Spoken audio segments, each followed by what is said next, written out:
After 3 US operatives were killed by Iranian proxies in Jordan, Syrian Democratic Forces commander Mazloum Abdi reiterated a commitment to preventing an escalation of the regional conflict and offered condolences to the US.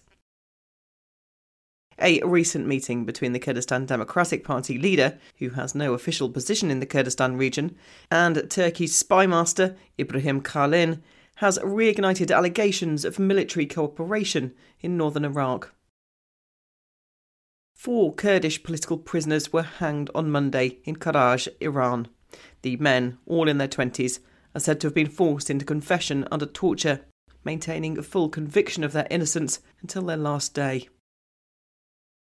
The Turkish police have arrested 47, including 2 main suspects, after an armed attack on Santa Maria Church in Istanbul left 1 person dead. ISIS has claimed responsibility for the attack. Learn more with Media News. 3 United States personnel were killed and 34 injured at the weekend in a drone strike carried out by Iranian proxies in northeast Jordan near the Syrian border. The fatal attack marks a dangerous escalation in violence, with the US expected to respond heavy-handedly against Iran-backed groups operating in the region. In an official statement after the attack, President Joe Biden warned, "We will hold all those responsible to account at a time and in a manner of our choosing." Syrian Democratic Forces commander Mazloum Abdi has publicly denounced the attack, saying, "We deeply value and reaffirm our partnership in fighting against terrorism." He strongly rejected any attempt to destabilise or spread conflict in the region and confirmed that the Syrian Kurdish forces were working on security in order to build safe areas in northern Syria. Abdi further offered condolences to the families of the bereaved and a speedy recovery to the dozens wounded. A recent meeting in Erbil between Kurdistan Democratic Party leader Masoud Barzani and the head of Turkish National Intelligence Agency, Ibrahim Kalin, has reignited allegations that the party is cooperating with Turkey in its military operations in northern Iraq. The Kurdistan Democratic Party has no official position in the Kurdistan regional government. Kalin met with other key figures in the region during his visit to Erbil, including Prime Minister Masroor Barzani, Interior Minister Reba Ahmed and local leaders. He also met with Iraqi Turkmen, Front Chairman Hassan Turan and Ershad Salih, its MP for Kirkuk. The talks covered various developments in the region, bilateral relations and Turkey's concerns regarding the Kurdistan Workers' Party, or PKK.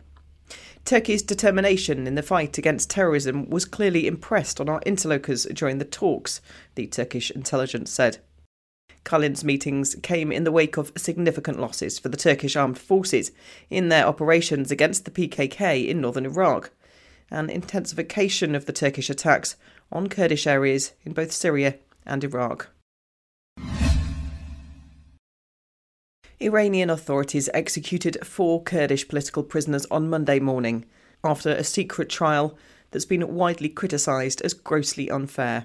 The prisoners, Pejman Fateh, Mohsen Mazloum, Wafa Azaba and Mohammed Faramazi, were hanged in Karaj during morning prayers. They were arrested in July 2022 and held incognito for the last 18 months, their case marred by ambiguity and lack of access to legal representation. Shortly before the executions, relatives were permitted a first and final visit to the prisoners. The Hengor Human Rights Organisation reported that the men maintained full conviction of their innocence during the family visits. The death sentences were reportedly based on forced confessions, and defendants were denied independent legal representation throughout the secret trial. The men were also denied the right to appeal against their death sentences, which were upheld by the Supreme Court. The charges against the men included collaboration with Mossad, the Israeli intelligence service, which was denied by the Kamala Party of the Iranian Kurdistan, a social democratic ethnic political party of which the defendants were members. The allegedly coerced confessions have been disputed by the families.